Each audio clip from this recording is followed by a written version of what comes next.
1ယောက်2ယောက်နော်2ယောက်3ယောက်ရှိတယ်တော့4ယောက်ဟုတ်တယ်နော်4ယောက်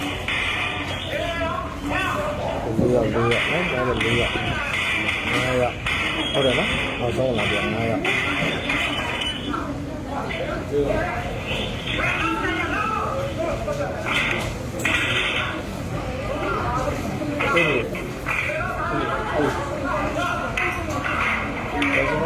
上了你就上我那三安的设施了个啥？三安的设施了个啥？三安的设施了啥？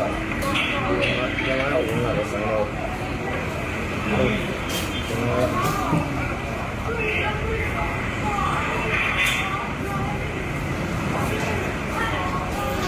哎，好的，三亚这么要点，还有电视机有几个？